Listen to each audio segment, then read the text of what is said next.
My fiancée called my parents low-class trash at a family dinner. I said, interesting. Then I canceled the $5,000 check I'd written for her parents' vacation gift. When her mom called crying about their canceled cruise, my fiancé realized who the trash really was.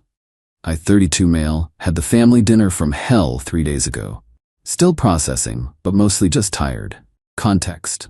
Been with my fiancé, 30, for 2 years. Engaged for 6 months. Wedding planned for next spring. Generally got along fine until recently when wedding planning brought out a different side of her.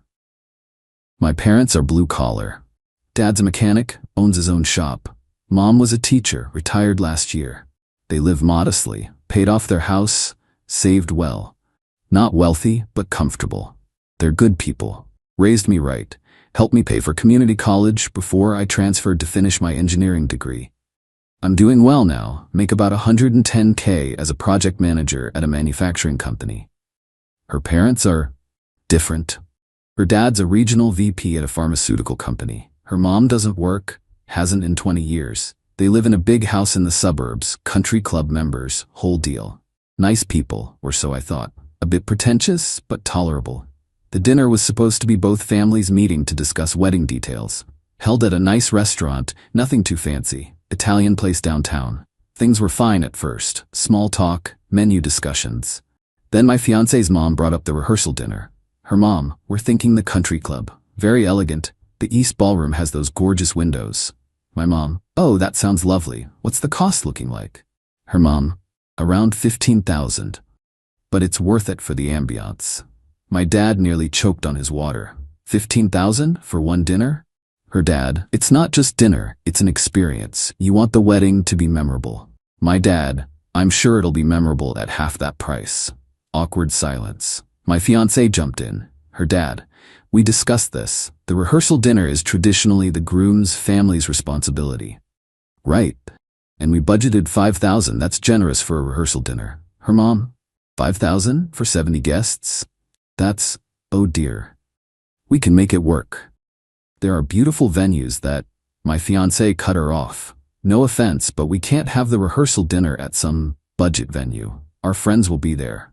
My colleagues, this is important. My dad, budget venue? We're talking about nice restaurants, proper venues. Her dad, perhaps you don't understand the social expectations here. This isn't a backyard barbecue.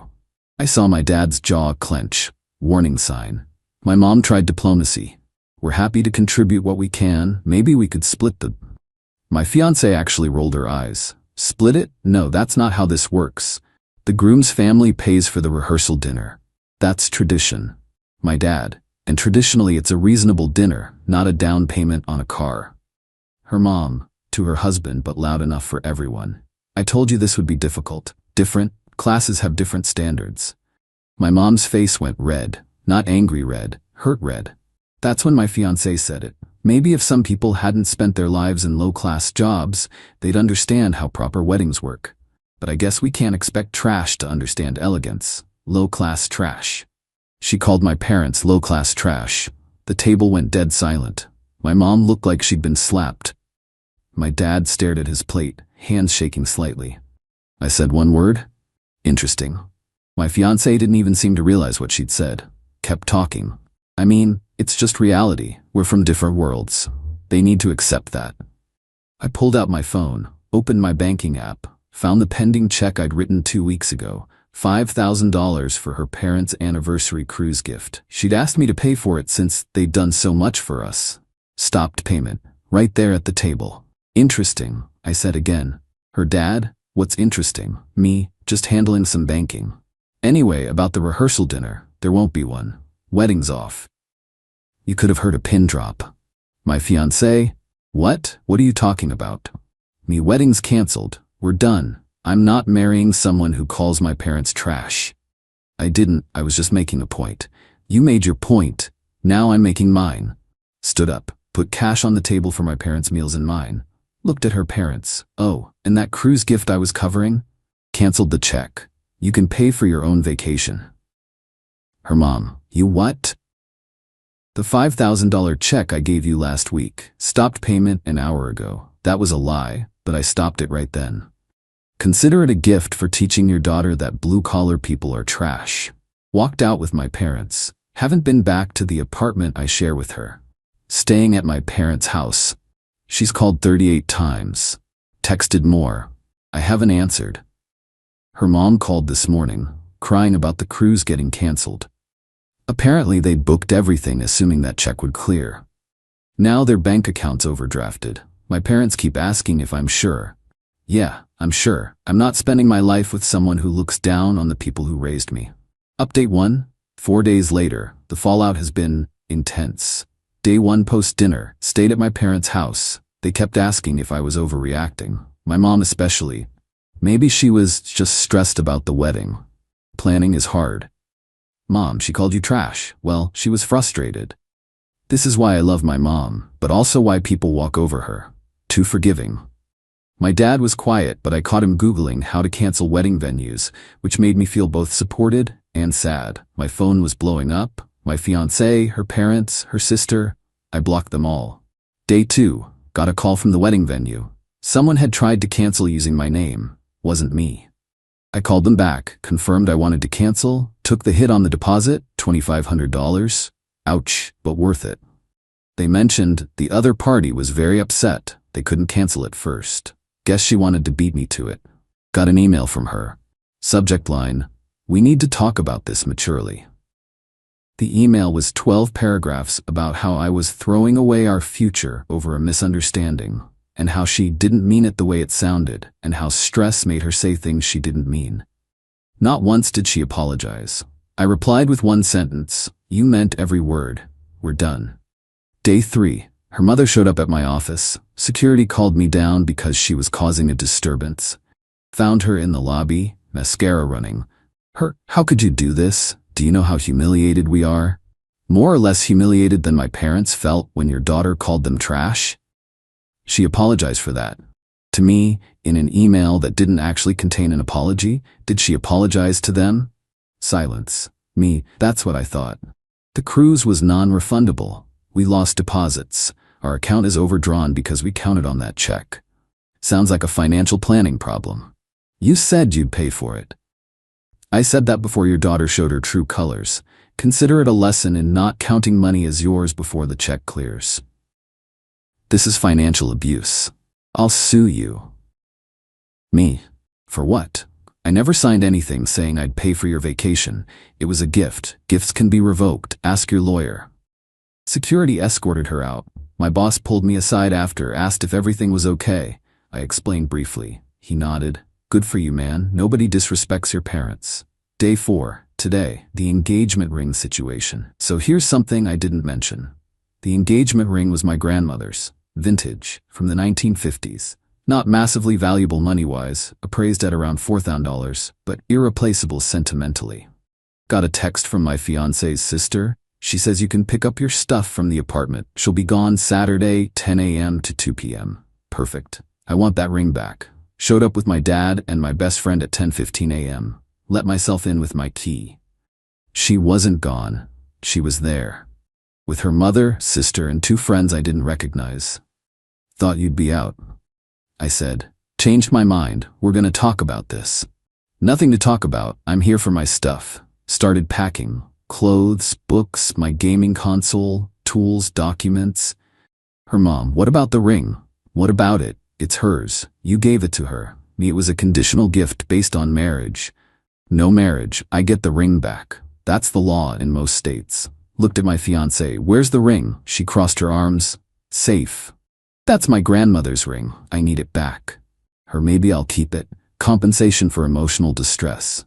My dad stepped forward. That belonged to my mother. You give it back, now. Her mom, or what? You'll take her to small claims court? Good luck proving it was a conditional gift. Actually, she had a point. I didn't have documentation, it was just understood. Me, fine, keep the ring. I'll see you in court. You're bluffing. Try me. That ring has sentimental value. I'll pursue it legally. It'll cost me more in lawyer fees than the ring's worth, but I'm petty enough to do it just so you have to hire a lawyer too. And unlike your parents, I have savings that aren't dependent on other people's checks clearing. Her face went red.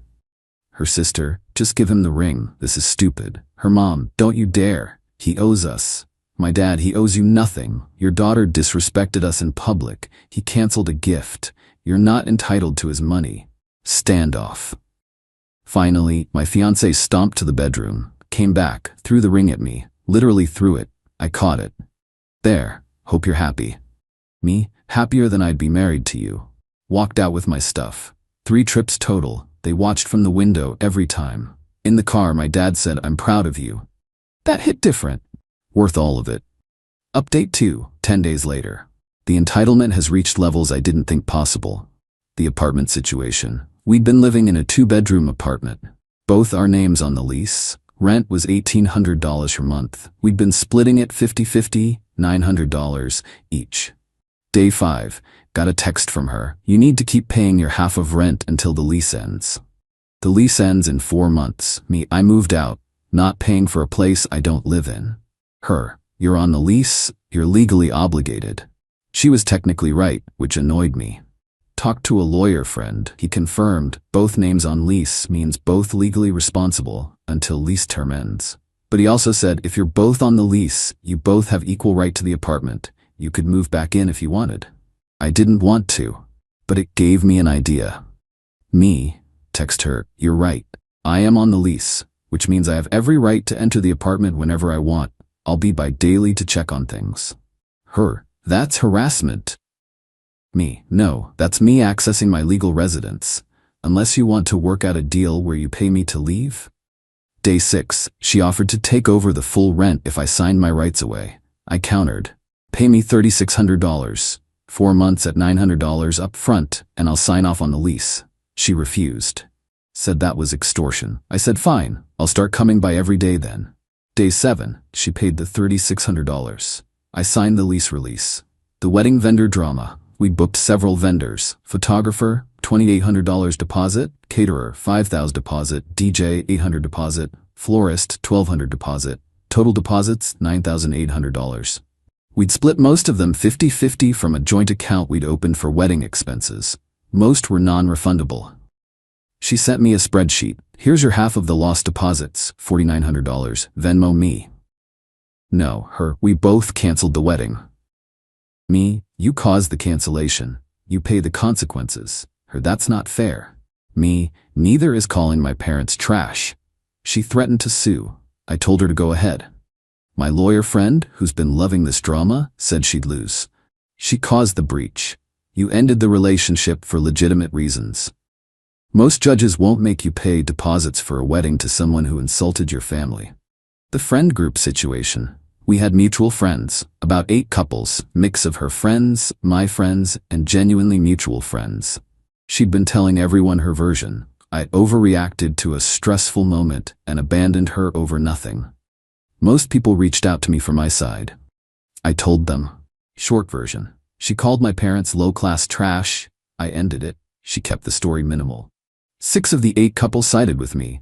2 sided with her. Her college friends who'd always been pretentious anyway. One of the neutral-ish friends, a woman who's known her for years, sent me a message. I'm not surprised. She said similar things about my husband's family when he wouldn't pay for her birthday trip to wine country. She has a pattern. That was validating. The apology, day 8. She showed up at my parents' house. My mom answered. Her, I'm here to apologize. My mom, being my mom, invited her in. I came downstairs to find her in our living room, crying.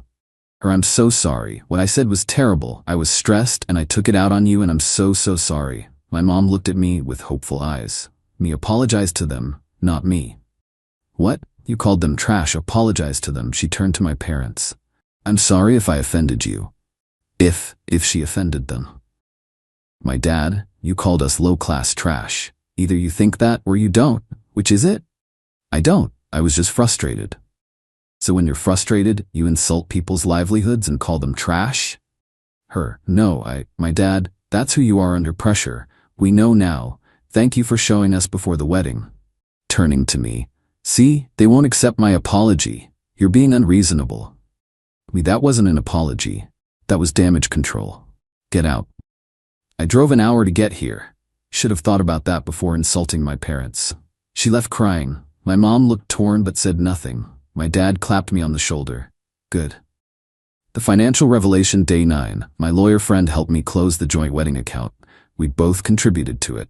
Final balance, $8,200. I contributed $6,000. She contributed $2,200. Legally, joint account means we each get half, $4,100 each. But morally, I put in way more. I took my $6,000 back, left her with $2,200. She lost it. Threatened legal action. My lawyer friend said, she can try, but you can prove your deposits. Court would likely give you back your contributions, especially given the circumstances of the breakup. She backed down. The final power move. Day 10, today, got a call from her dad. He'd been silent this whole time. Man to man. Met him at a coffee shop. He looked tired. This has gotten out of hand. My daughter is a mess. My wife is furious. You humiliated us. Your daughter humiliated my parents. She apologized for that. No, she said, sorry if I offended you. That's not an apology. Look, we all say things we don't mean when stressed. Do you think my parents are low-class trash? No, of course not. Does your wife? Longer pause. That's what I thought. We come from different backgrounds. That creates tension sometimes. I don't care about backgrounds. I care about respect. Your daughter and wife made it clear they don't respect my parents. I'm not marrying into a family that looks down on mine. What about the money? The cruise, the rent buyout, the wedding account? You cost us over $15,000. I cost you. Your daughter cost herself a marriage. Your wife cost herself a free cruise. Those are consequences. This is vindictive. This is self-respect. He left. I finished my coffee. Felt good. Final update, 3 weeks later. Time to close this chapter properly. Week 2 recap. The flying monkeys came out in force. Her extended family, her work friends, random acquaintances, all messaging me about how I was ruining her life and overreacting. I sent the same response to everyone. She called my parents low-class trash at a family dinner. If you think that's acceptable, we have nothing to discuss. Most people shut up after that. A few tried the everyone makes mistakes angle. I asked if they'd marry someone who called their parents trash. None answered. Her mother tried one more time to get me to reimburse them for the cruise. Sent me a demand letter through some lawyer friend of hers. My lawyer friend responded with a simple letter explaining that gifts aren't contracts and she has no legal standing. Never heard back. Week 3. The apartment situation resolved itself. She moved out end of the month, got her own place, had to get a roommate because she couldn't afford it alone. Apparently downgraded significantly. Heard through the grapevine she's bitter about it. Not my problem. The ring is back in my family. I gave it to my mom to hold. Maybe I'll give it to my future wife someday. Maybe not. But it's not on the finger of someone who thinks my family is trash. Financially, I took a hit. Lost the $2,500 venue deposit, plus the deposits I'd paid for photographer and caterer, about $3,000 total. But I got back my full contribution from the joint account and got paid to leave the apartment lease. Net loss, maybe $2,000. Worth every penny. The social aftermath. Word spread in our social circle. Most people took my side once they heard what she actually said. Some tried to stay neutral, which honestly felt like taking her side. I let those friendships fade. If you can't understand why calling someone's parents low-class trash is breakup-worthy, we're not compatible friends. Made some interesting discoveries about who she really was. Multiple people came forward with stories. A college friend said she'd refused to attend her wedding because the venue was too basic. A co-worker said she constantly complained about clients from unrefined backgrounds. Her own cousin reached out to say she'd been insufferable since getting engaged, talking about how she was marrying up. Dodged a bullet? More like dodged a missile. The parents. My parents keep thanking me, which breaks my heart a little. They shouldn't have to thank me for defending them. My mom admitted she'd always felt judged by my fiancé's family, but tried to ignore it. My dad said he never trusted her, but didn't want to interfere. I told them I should have listened to my gut sooner. There were signs, little comments here and there. I wrote them off as wedding stress. Turns out, stress doesn't create character, it reveals it. We had a good dinner last week, just us. My dad grilled. My mom made her potato salad. We sat on their back deck and didn't talk about her at all. Talked about normal stuff, sports, weather, Mom's garden, it was perfect. The emotional reality, I'm not gonna lie and say I'm 100% fine. I'm not. I loved her, or thought I did. I imagined a future with her. Kids, house, growing old together. That's gone now. Some nights I wonder if I overreacted. Then I remember my mom's face when she heard low-class trash, and I know I didn't. Some days I miss her. The good version of her. The one who laughed at my jokes and made Sunday breakfast and watched bad reality TV with me. Then I remember that person was apparently fake, or at least conditional on my parents not being around. The anger's fading. What's left is mostly sadness for what I thought we had and relief about what I avoided. Started seeing a therapist, not because I'm devastated, but because I want to understand how I missed the red flags. Why I ignored the small comments, the little judgments, the subtle condescension toward my background. Therapist says it's common. People show you who they want you to see until they feel secure. Then the mask slips. Usually after marriage. I got lucky. The mask slipped before the wedding. The hard question. Everyone keeps asking if she's tried to get back together. Yes, multiple times. Week 2, long email about how she's changed and understands now and wants to prove herself. I didn't respond. Week 3, showed up at my office again. Security called me. I had them ask her to leave and add her to the do not allow list. She sent flowers to my parents' house with a card. I'm deeply sorry for my words and actions. I hope someday you can forgive me. My mom wanted to accept them. My dad threw them in the compost bin. Her sister reached out, said she's devastated and has learned her lesson and deserves another chance. I told the sister, she doesn't deserve another chance. She deserves exactly what she got, consequences. Tell her to learn the lesson with the next guy. Hopefully he has more self-respect than I did when I ignored the warning signs. The truth. Here's what I learned. You can't marry someone who doesn't respect your family. Not just tolerate them, respect them.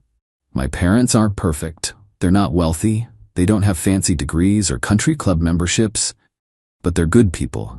They worked hard, they raised me well, they gave me everything they could. Anyone who looks down on that isn't someone I want in my life. The money stuff, the cruise, the deposits, the rent, that was all just tactics. Ways to make sure she understood there were consequences, but the real consequence was simpler. She lost me. She didn't lose me because of money. She lost me because she showed me exactly who she is. And who she is isn't someone I want to spend my life with. Where I am now, single. Living in a studio apartment closer to work. It's small, but it's mine. No shared spaces, no walking on eggshells, no wondering if my girlfriend secretly thinks my family is beneath her. I'm good, not great yet, but good. Better every day. My parents are good, relieved, I think. My mom stopped pretending she liked my fiancé. My dad's been teaching me some advanced car maintenance stuff, which is actually pretty cool. My job's good, boss has been supportive, co-workers too. Apparently my situation resonated with a lot of people. More people have similar stories than I expected. Dating? Not yet. Maybe eventually. Right now I'm just decompressing. Figuring out who I am outside of that relationship. Remembering what I actually like versus what I pretended to like to fit into her world. Turns out I don't actually enjoy wine tasting or art gallery openings or pretentious brunch spots. I like dive bars and greasy diners and baseball games, and that's fine. I'm fine. The last word. To anyone reading this who's in a similar situation, if your partner disrespects your family, that's not a small thing. That's a massive, relationship-ending thing. It doesn't matter how stressed they are. It doesn't matter how long you've been together. It doesn't matter how much you've invested financially or emotionally. If they can't respect where you come from, they don't respect you. Not really. I spent $5,000 on a cruise I never took. Lost deposits totaling $5,500. Paid $3,600 to get out of a lease early. Total cost $14,100. Worth every single dollar to not spend the rest of my life with someone who thinks my parents are trash. Best money I ever spent.